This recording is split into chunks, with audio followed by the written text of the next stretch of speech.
Welcome to El Regnum channel. If you are new to this channel, please do not hesitate to click subscribe and hit the notification bell for you to be more updated of the coming videos.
Mga kapatid, ganap na ang 2,000 taon na sukat ng panahon sa pagbabalik ni Kristo sa sanlibutan. At tayo'y nakapasok na sa 1,000 taon na si Kristo ay maghahari kasama ng kanyang mga bayan. Para masubaybayan natin ang buong katotohanan, nabuo ang programa ng The Kingdom of God sa palatuntunang consummatum est. Nang ibig sabihin ay natapos na ang lahat. Sabihin ko sa inyo na consummatum est sapagkat natapos na ang mga gawain ng Diyos sa pagkatapos ng 2,000 taon ni Kristo, na ito rin ay pagkatapos ng 6,000 taon mula nang nagkasala si Adam. Sa ika-6,000 taon ay natapos ng Diyos ang kanyang gawang ginawa, at sa ika-7,000 taon siya ay nagpahinga. Gayon din sa pangalawang sanlinggo ay natapos na ang ika-6,000 taon.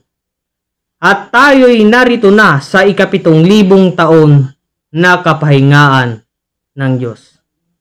Dahil dito kinakailangan sa mga tao ang paghahanda para mabago ang sarili, nang sa gayoy ay hindi na maibalik ang nangyari ni Adam, na habang nagpahinga ang Diyos, si Adam ay nagkasala noong unang panahon. Ngayon ay naitatag na ang kaharian ng Diyos na handang papasukan ng mga taong nakasumpong ng katwiran ng Diyos. So isang mapagpalang oras at magandang gabi sa ating lahat, Luzon, Visayas at Mindanao. Higit na ako'y nagpapasalamat sa lahat ng mga tagapakinig sa kaorasang ito, lalong-lalo na ang programa ng aming mahal na dakilang guro, mahal na rin Pilimon Undok Riambunansa, ang patungkol sa The Kingdom of God sa palatuntunang consummatum est. So bago po kami mag-umpisa sa gabing ito, ay nais muna naming magpasalamat at humingi ng gabay sa aming mahal na dakilang guro, mahal na Haring Pilimon Undok Riambunansa, na siya ang aming supreme founder of the Kingdom of God, at siya rin ang nagtatag noong July 27, 1982 ang The Kingdom of God.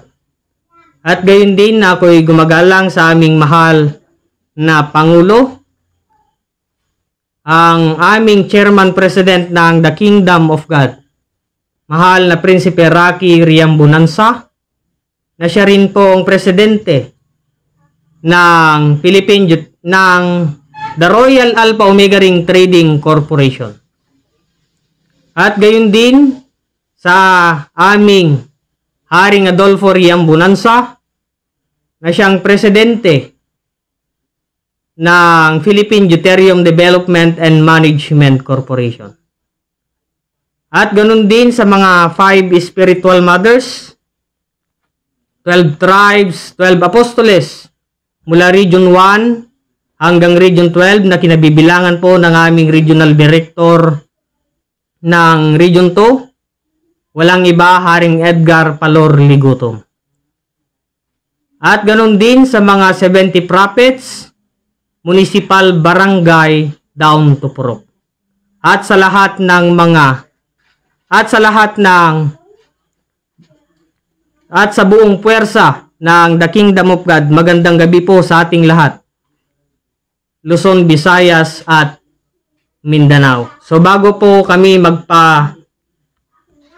magpatuloy sa kaorasang ito sa ating tema, ang tungkol sa kaharian ng Diyos, ay nais ko munang ipakilala sa inyo ang aming mga kapatid na narito po upang kami po ay magbahagi ng kaalaman ng aming mahal na dakilang guro ang tungkol sa kaharian ng Diyos. So narito po ang ating kapatid na walang iba kundi si Haring Gerson del Rosario.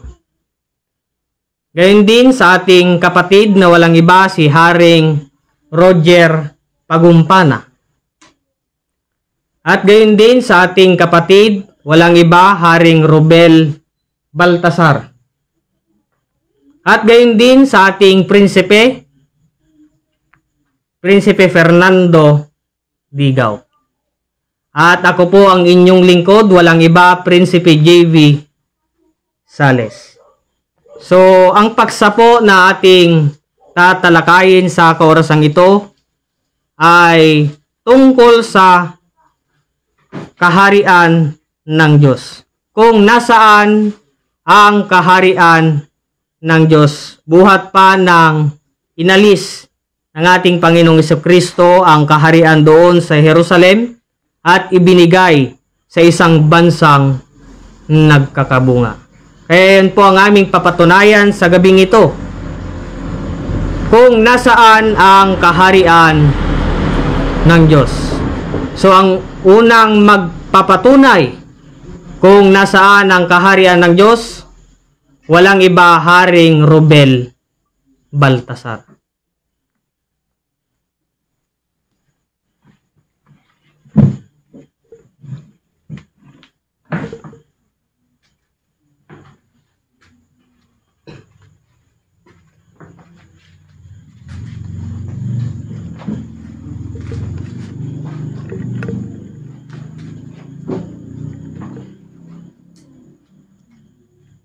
Okay, so maraming salamat, friends. So mapagpalang oras sa ating lahat, buong Pilipinas, mula Luzon, Visayas, at Mindanao. At sa buong puwersa ng The Kingdom of God. So magandang gabi sa ating lahat. So bago po ako magpatuloy, nais ko munang ipakilala sa atin ang ating Supreme Founder of the Kingdom of God. Walang iba po ang aming mahal na dakilang guro, Supreme Founder of the Kingdom of God, Supreme King Philemon Ondok Reyambunansa. At ganun din po sa amin pong 5 spiritual mothers na kasalukuyan nandun po ngayon sa banal na syudad. Doon po sa Purok, New Jerusalem, Rizal, Shrine, Talisay, Dapitan City, Zamboanga del Norte.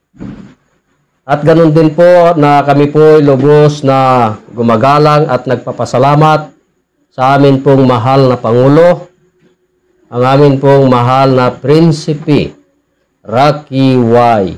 Reyambunansa. Siya po ang Chairman President ng The Kingdom of God. At ganun din po na siya rin po ang ating Chairman President ng The Royal Alpha Omega Ring Trading Corporation. At ganun din po sa kapatid ng ating mahal na Prinsipe, walang iba, Haring Adolfo B. Reyambunansa, na siya po ang ating President ng The Philippine Deuterium Development and Management Corporation. At ganun din po sa lahat ng 12 tribo, no, or 12 tribes na binuo ng amin pong mahal na dakilang guro, mahal na ring Philemon Ondok Reyambunansa, hanggang sa mga 12 apostoles na kinabibilangan po ng aming regional director dito po sa region 2. Walang iba po ang amin pong Haring Edgar Palor Ligotom. At kasama na po ang kanyang reyna, walang iba, Reyna Ros Padillo Ligotom.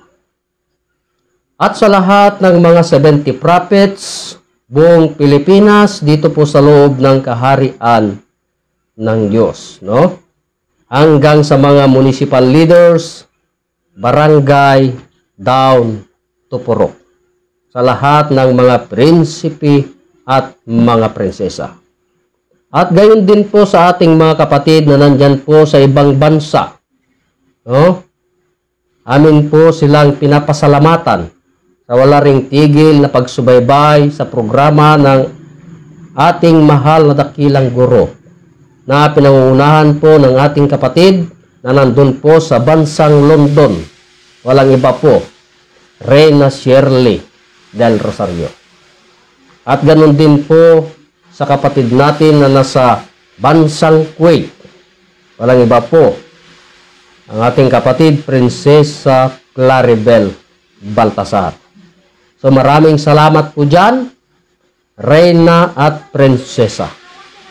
At ganun din po sa buong puwersa ng The Kingdom of God. So inuulit ko, mapagpalang oras sa ating lahat, buong Pilipinas, mula Luzon, Visayas, at Mindanao. So sa gabing ito, ay muli na naman po kami magla-live, no? Sapagkat natapos na naman yung isang gawain dito sa loob ng kaharian ng Diyos na kung saan ginanap ang ika-42 anniversary sa The Kingdom of God. Katatapos lang kahapon, no? July 27, 2024. Kaya sa gabing ito ay muli na naman naming patunayan sa inyo na itong bansa nating Pilipinas ay siyang kaharian ng Diyos. Sapagkat may utos nga ang Diyos, mga kapatid. Ayon po sa banal na kasulatan na mabasa po ito sa Matthew 24:14.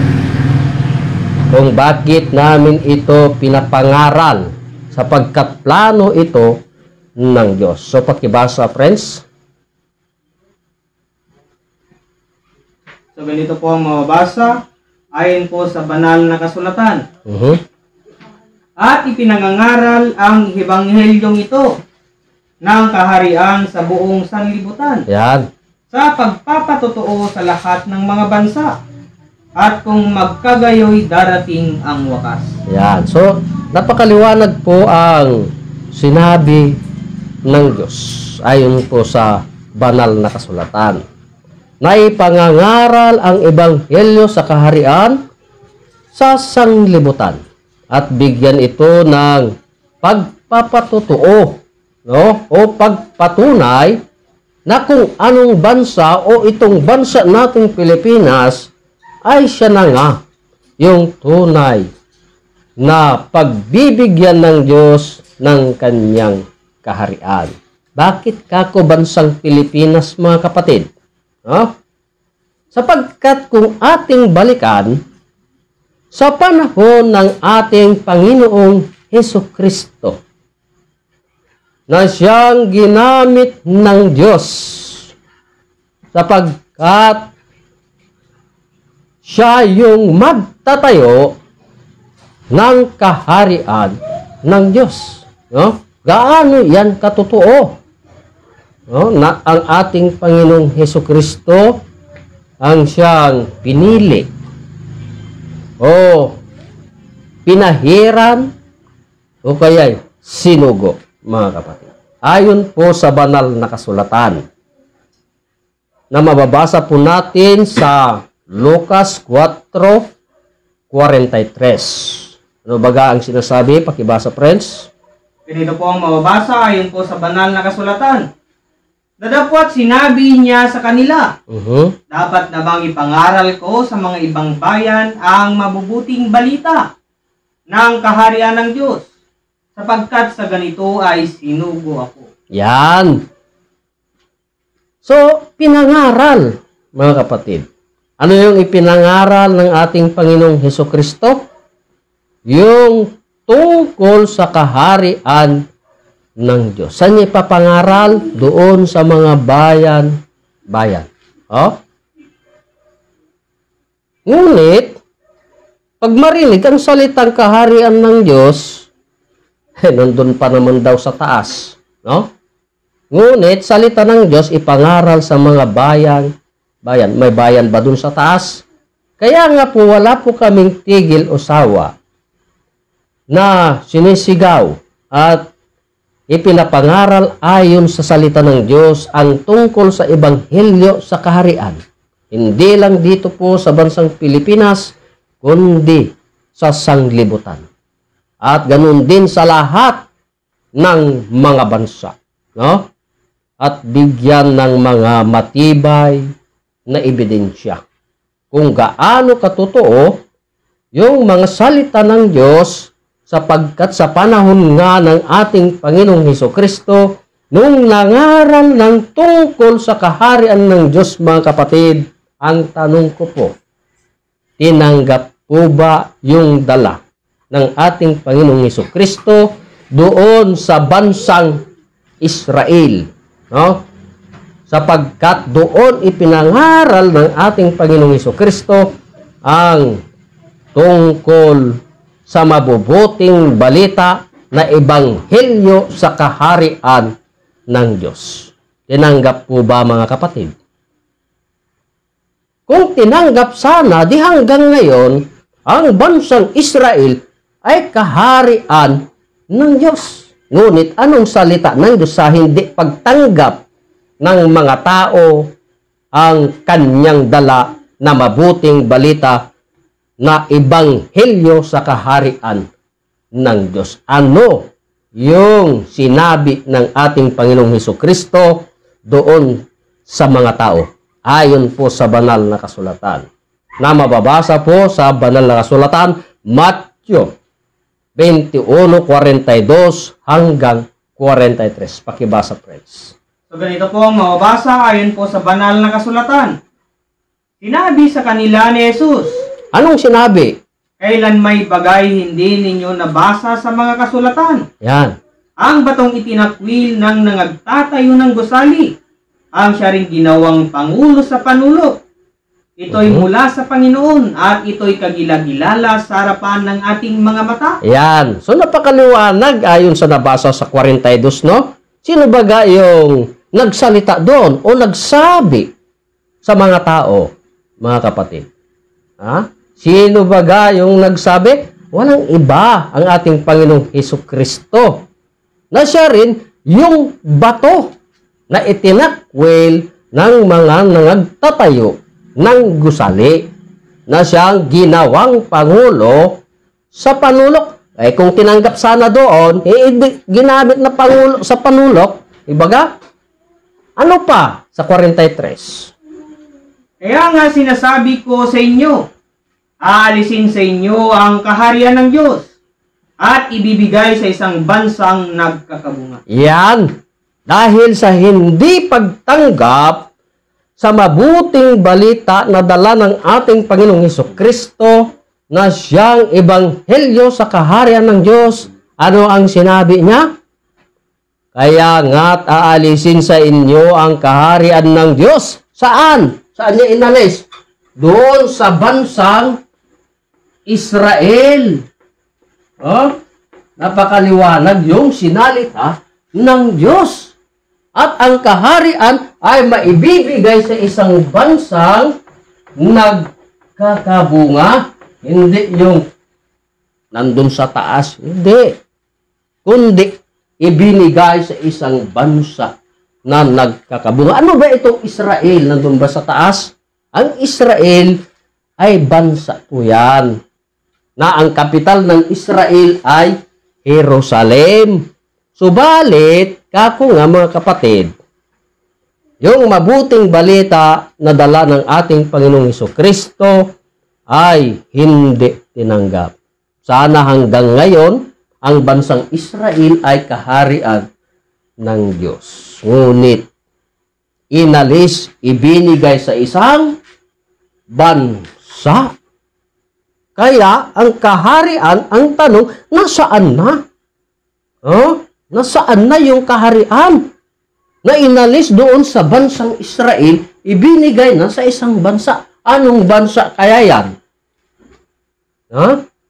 Alalahanin natin, mga kapatid, ang daigdig natin ay nasa 300 nation of the world. 300 nation of the world. Ngunit, ilang bansa yung hinula ng Diyos na pagbibigyan ng kanyang kaharian? Isa lang ang binanggit ng Diyos. Diba ga?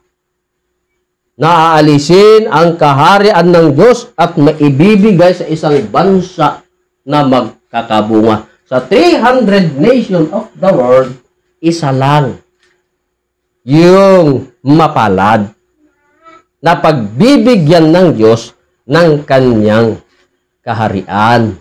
Kaya ngayon, nasaan na ang kaharian ng Diyos? Yan naman po ngayon ang aming pinapatunayan, sapagkat sinabi nga ng Diyos na ipangaral ang ebanghelyo sa kaharian sa sanglibutan.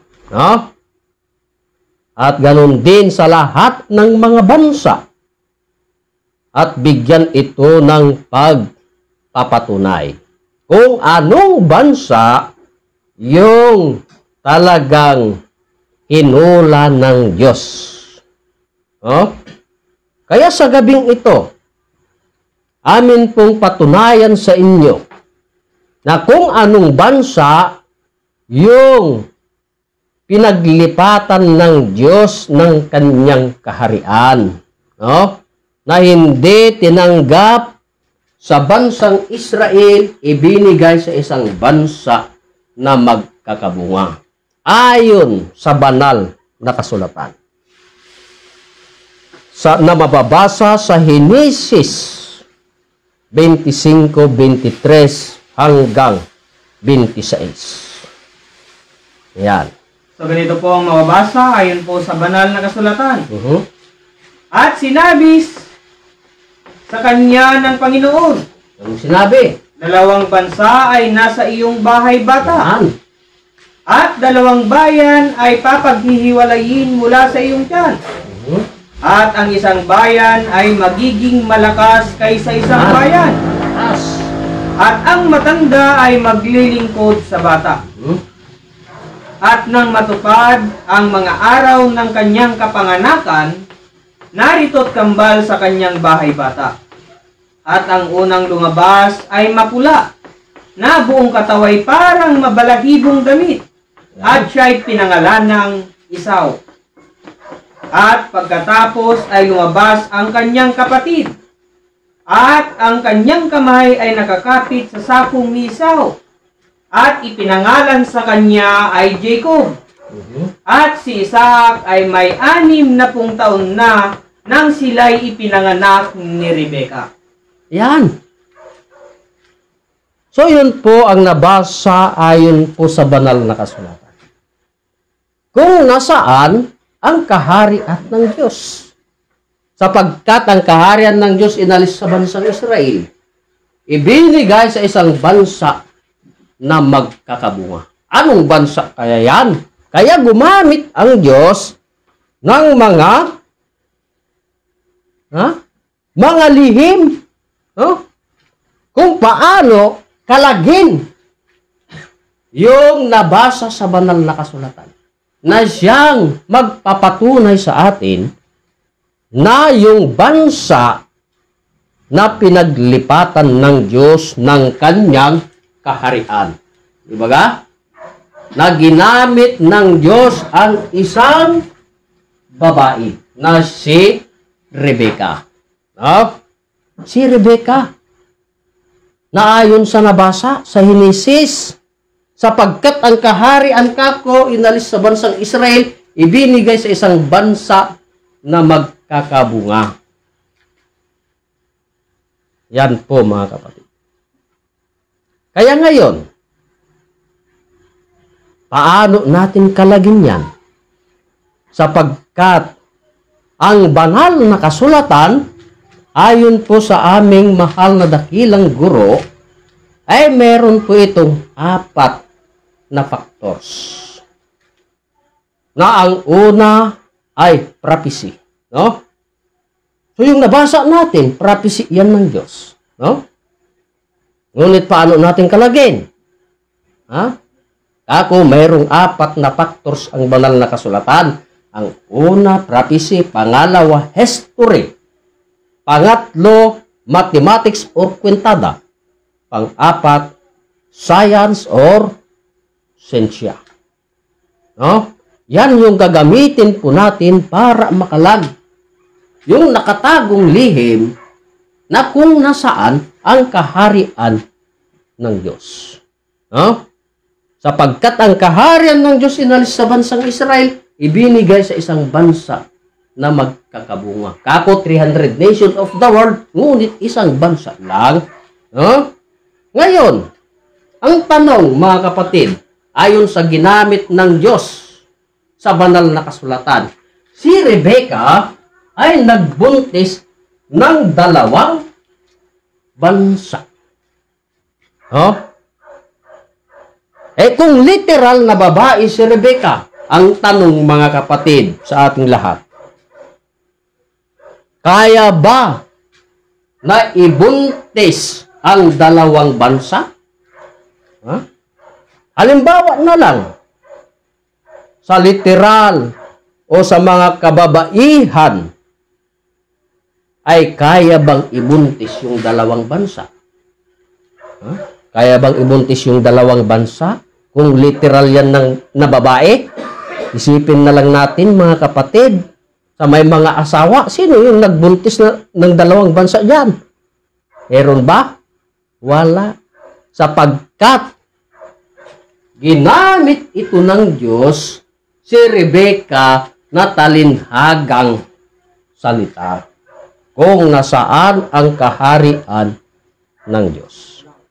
Sapagkat ang kaharian nga ng Diyos inalis kako sa bansang Israel, ibinigay sa isang bansa na magkakabunga. Ngayon, ang tanong mga kapatid, noong darating na ang panganganak ni Rebecca, subalit ang kanyang iluluwal ay 2 bansa. Ang tanong, ano kaya yung partira? No? Ano kaya yung partira? Halimbawa, sa literal na babae, pag manganak, ano ang partira? Ano baga ang partira ng literal na babae na manganganak? Di baga, noon ay midwife. Di ba? Ngayon, doktor na. Ang tanong, sino kaya ang partira ni Rebecca na ginamit ng Diyos na talinhagang salita na magluluwal ng 2 bansa? No? Sino baga si Rebecca na nalalaman natin mga kapatid na nagbuntis ng 2 bansa na ginamit ng Diyos na talinhagang salita? Kasi kung literal hindi kayang ibuntis, no? Ngunit si Rebecca, siya yung daigdig. Siya lang ang pwedeng makapagdala ng 2 bansa.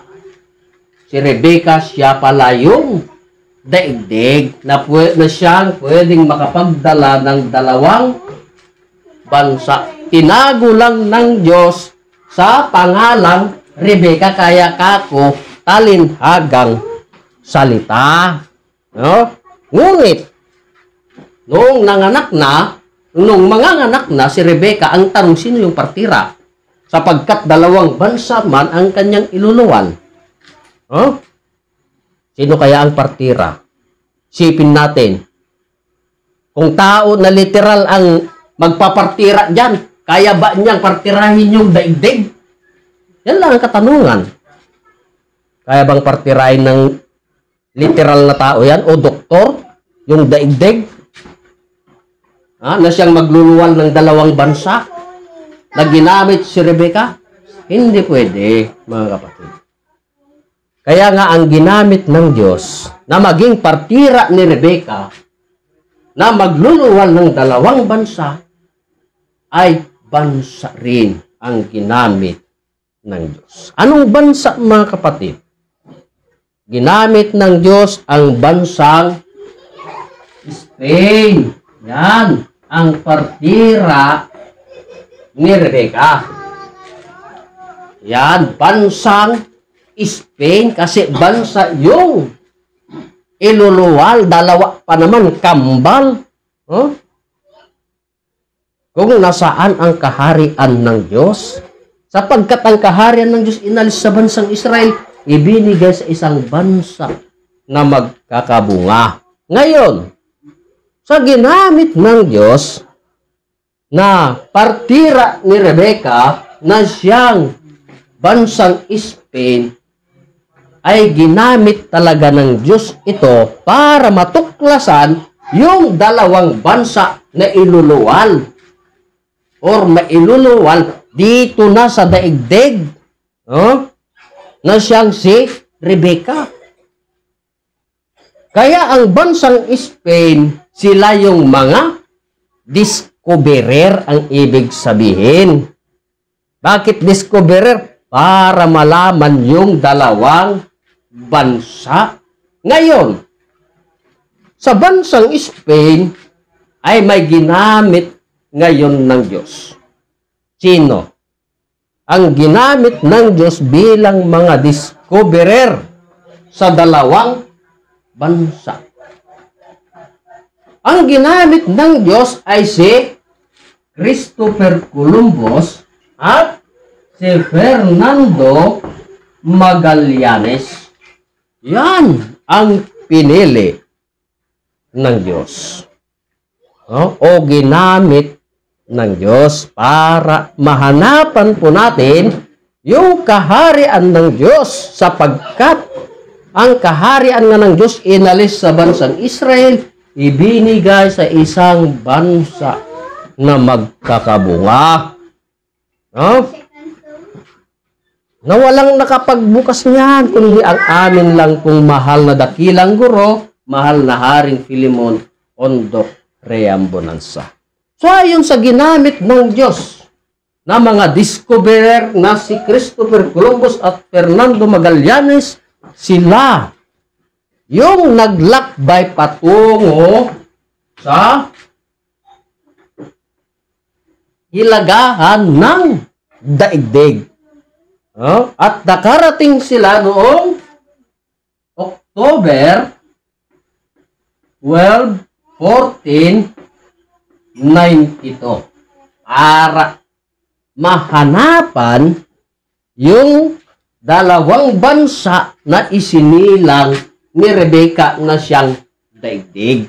Na ang ginamit na partira ay ang bansang Spain para matuklasan may mga discoverer si Christopher Columbus at Fernando Magallanes na sila ang naglakbay sa malayong hilaga sa daigdig at nakarating sa taong October 12, 1492.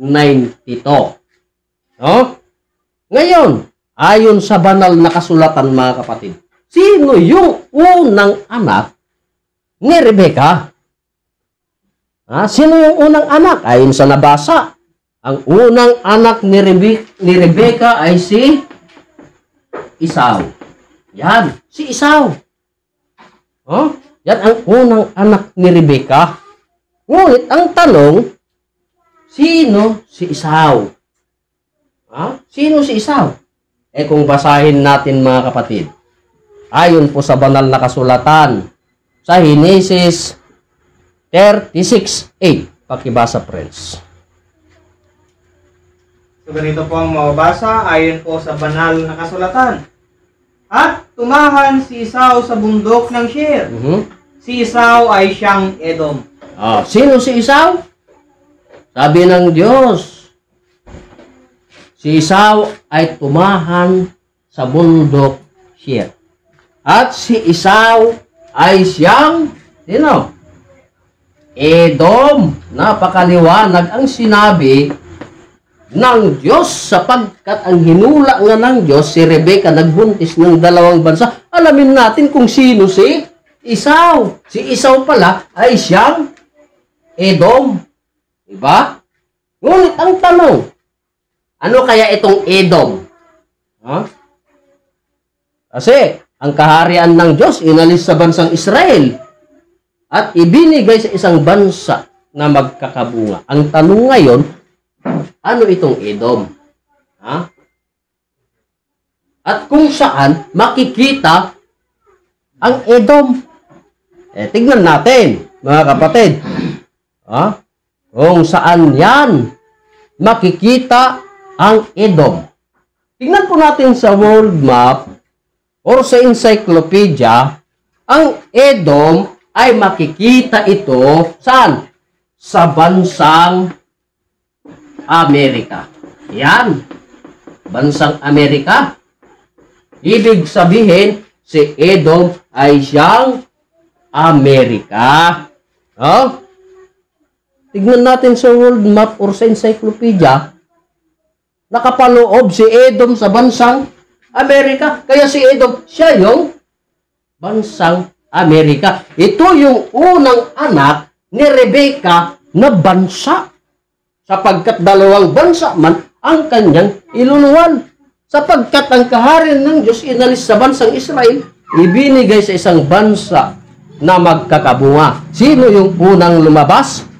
Si Esau, na siyang Edom, na siyang bansang Amerika. O di, lumabas na yung unang bansa, sapagkat dalawang bansa kako ang iluluwal ni Rebecca.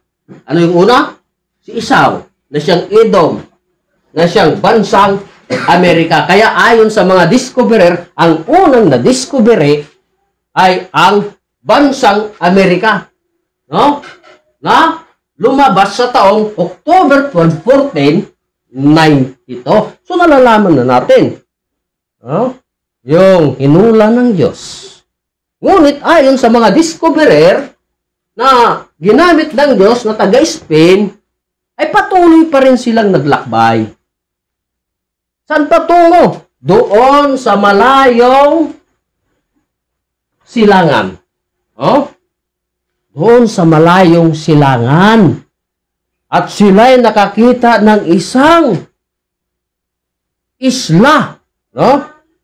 Isang isla na nandun sa mga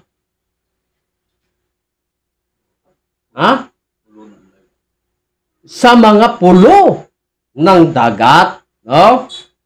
Kailan sila nakarating doon? Sa isang isla. Noong March 16, 1521. No? Nakarating ang mga discoverer doon sa isang isla noong March 16, 1521. Ngunit ayon sa banal na kasulatan na hinula ng Diyos, sino ang pangalawang anak ni Rebecca?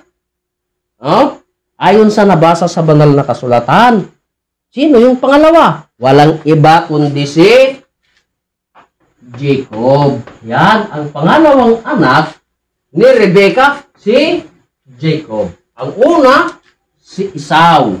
Yan. Yan ang una, si Esau. Pangalawa, si Jacob. Ngunit kung balikan po natin, mga kapatid, ayon sa nabasa natin sa banal na kasulatan, ang tanong, sino si Jacob? Diba? May nabasa doon eh. Ngunit ang tanong ko ngayon, sino si Jacob? Na pangalawang anak ni Rebecca ayon sa banal na kasulatan. No? Tingnan natin, basahin natin kung sino si Jacob ayon sa banal na kasulatan. Sa Genesis 32:28. Yan. Pakibasa, friends. Ito po ang mababasa ayon po sa banal na kasulatan.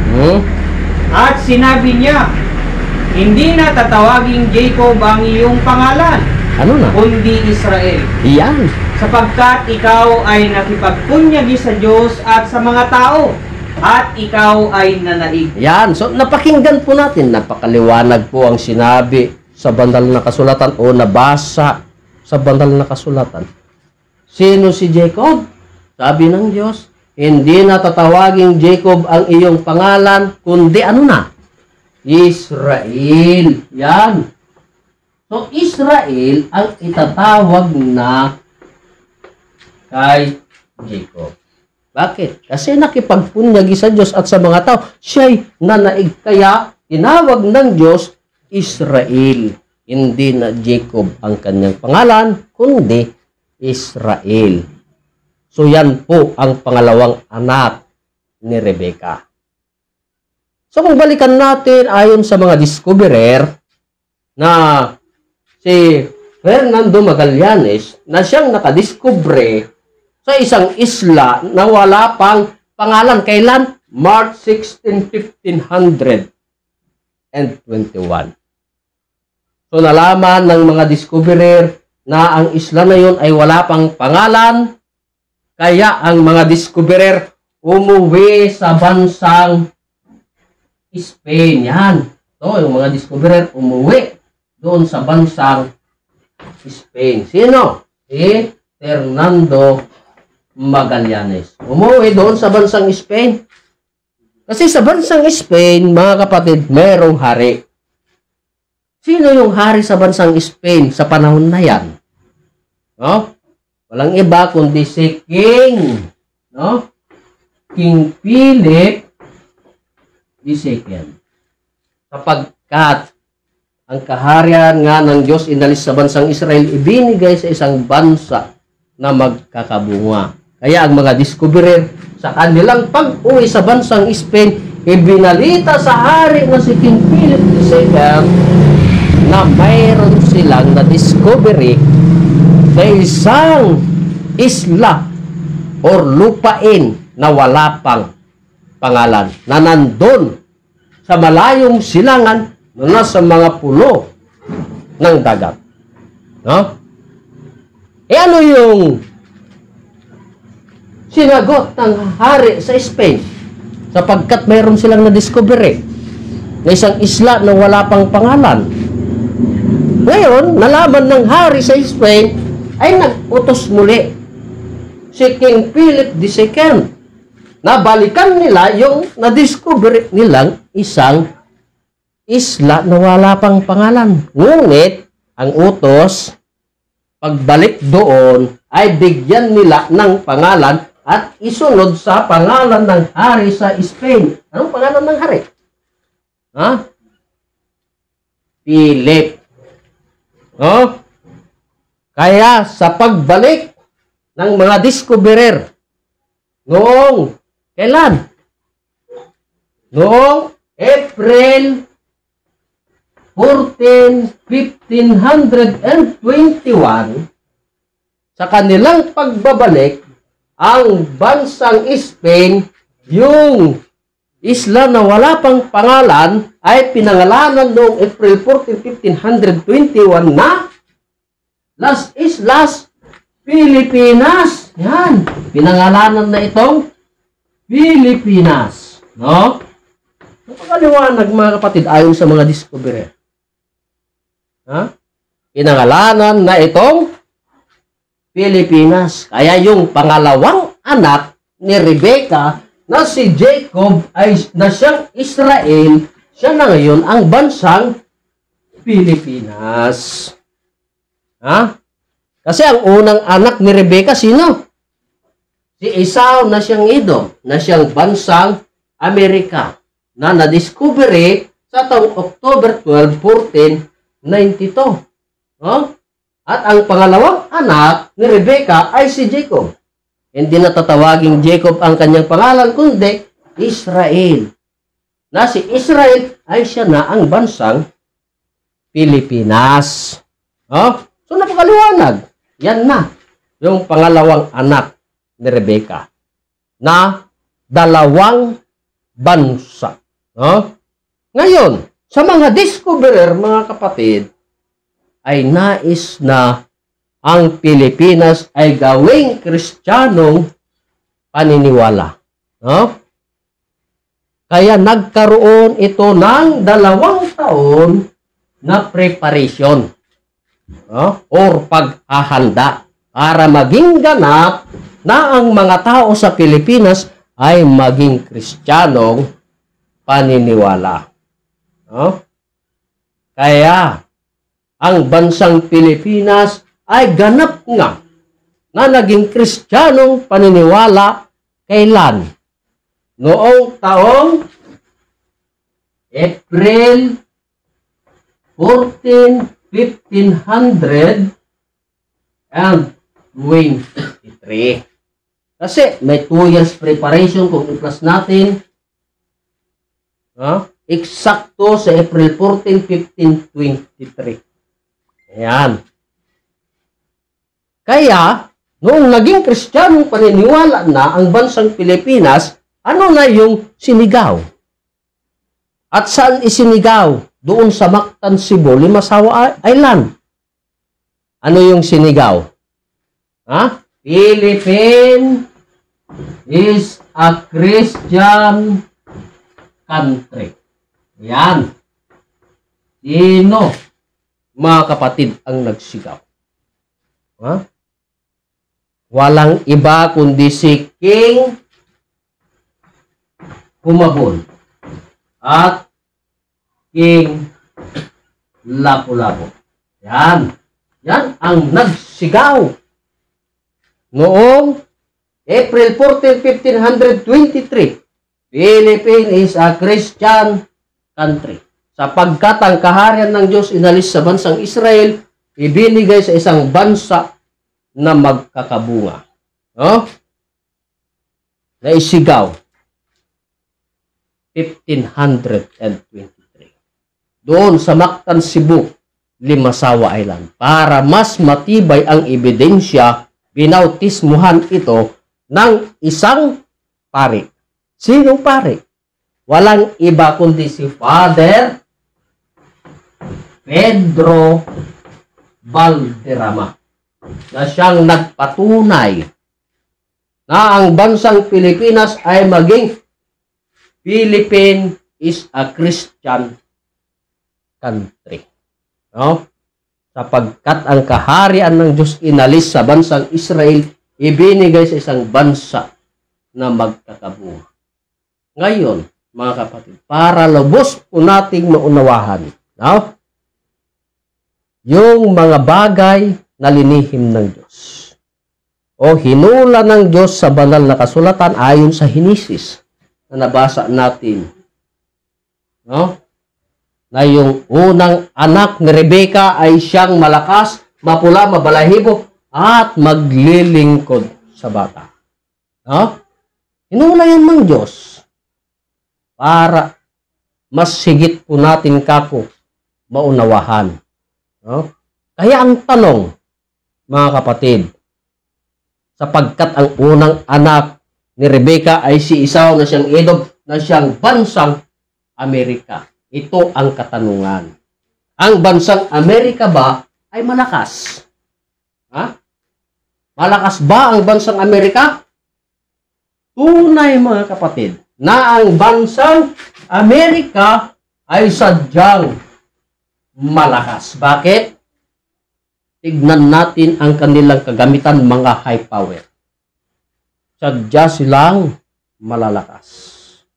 Kaya akmang-akma sa bansang Amerika. No? Pangalawang tanong, ang bansang Amerika ba ay mapula? So, gaano katotoo na ang bansang Amerika ay mapula? Eh kung tignan po natin ang kanilang balat pag masilayan ng araw, ano sa tingin natin? Sila'y namumula. No? Kaya tunay na ang bansang Amerika ay mapula. Pangatlong tanong, ang bansang Amerika ba ay mabalahibo? Ha? Mabalahibo baga ang bansang Amerika? Ano sa palagay po natin? Eh, tignan natin sa mga tao sa Amerika. No? Yung mga tao sa Amerika, pag nandito sa bansa nating Pilipinas, tignan ninyo ang kanilang balat, ay balbunin. Kaya nga, akmang-akma sa hinula ng Diyos na para silang mababalahibong damit. Ibaga? O di tunay na ang bansang Amerika ay sadyang mabalahibo. Kuha pa rin ng bansang Amerika. Ngayon, ang apat na tanong, mga kapatid. Ang bansang Amerika ba ay maglilingkod sa bata? Ha? Ano sa palagay po natin? Ha? Nagkatotoo ba, mga kapatid, na ang bansang Amerika ay maglilingkod sa bata? Sapagkat ang hula ng Diyos, dalawang bansa ang iluluwal ni Rebecca. Ang una, si Esau na siyang Edom na bansang Amerika. Pangalawa, si Jacob na siyang Israel na bansang Pilipinas. Sino yung unang anak? ang bansang Amerika. Ngunit, ang hula dun sa unang anak ay maglilingkod sa bata. So, paano po natin yan patunayan? Para higit po natin mapatunayan at maintindihan kung gaano katotoo, mga kapatid, ang hinula ng Diyos ayon sa dalawang bansa. Balikan po natin sa taong 1945. Ano ang kaganapan sa taong 1945? Wala naman sigurong hindi nakakaalam nito kung ano ang kaganapan sa taong 1945. Ito po yung tinatawag na pangalawang digmaang pangdaigdigan. Or World War II. Yan ang World War II noong taong 1945.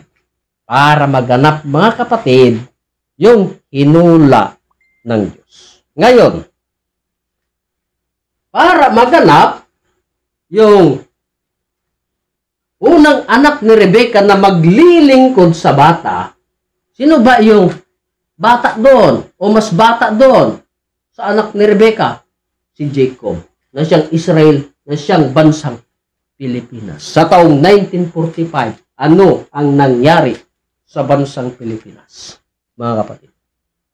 Ito yung pagkaalipin ng mga tao dito sa bansang Pilipinas, kung saan ang bansang Japan ay dinigma ang Pilipinas. Para maganap yung hinula ng Diyos na ang unang anak ni Rebecca na bansang Amerika ay maglilingkod sa bata. Ano yung kaganapan, mga kapatid? Ang bansang Pilipinas ay hindi humingi ng tulong dito sa bansang Amerika. Paano ka hihingi ng tulong? Gwardyado ka ng Hapon. Inalipin. Kaya ang ginawa ng bansang Amerika ay kusang tumulong dito sa bansang Pilipinas para maganap na ang unang anak ay maglilingkod sa bata. Naganap ba, mga kapatid? Naganap. Sa taong 1945. Paano napasuko ang mga Hapon?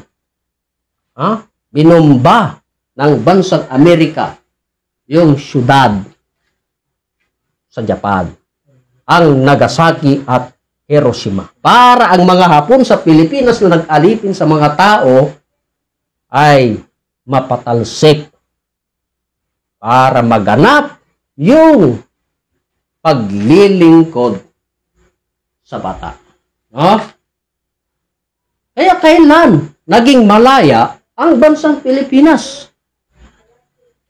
Mga kapatid, ang paglaya ng bansang Pilipinas ay sa taong 1946 dahil sa kapatid na panganay na bansang Amerika sa pagtulong sa bansang Pilipinas na kapatid ay lumaya sa taong 1946 para maganap ang hula ng Diyos kung nasaan ang kaharian ng Diyos, sapagkat ang kaharian ng Diyos inalis sa bansang Israel, ibinigay sa isang bansa na magkakabunga. So, dalawang bansa ang ginamit ng Diyos. Bansang Amerika at bansang Pilipinas. Ngayon, ang tanong, ano ang kaganapan sa taong 1946 na kalayaan ng bansang Pilipinas? Anong kaganapan? Ang bansang Amerika at bansang Pilipinas ay tinawag na America and Philippine Friendship Day. Kailan? Noong taong 1946. Nasaan ang kaharian ng Diyos?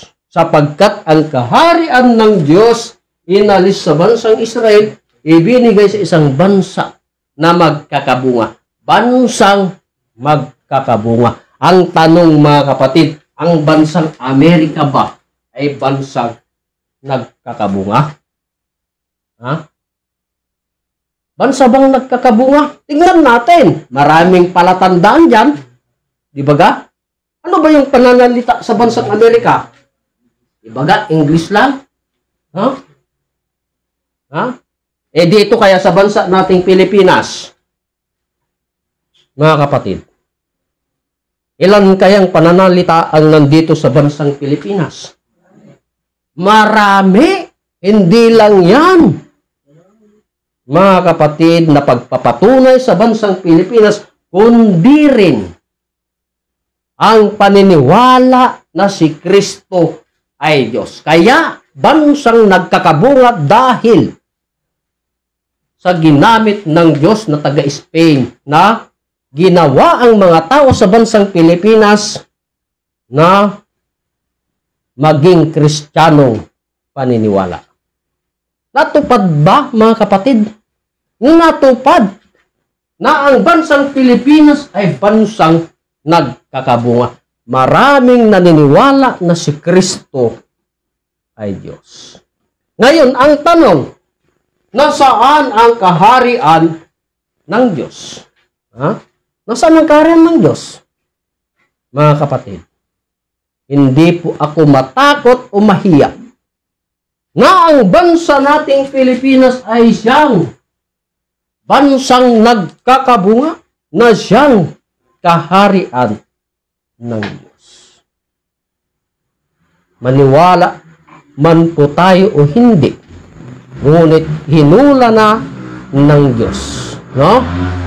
Kaya pasalamat tayo dito sa bansa nating Pilipinas, nandito na ang Diyos. At ang higit sa lahat, ang kaharian ng Diyos na inalis sa bansang Israel, ibinigay sa isang bansa, ang mapalad bansang Pilipinas. Kaya marami po tayong pagpapatunay na ang bansa nating Pilipinas ay siyang kaharian ng Diyos.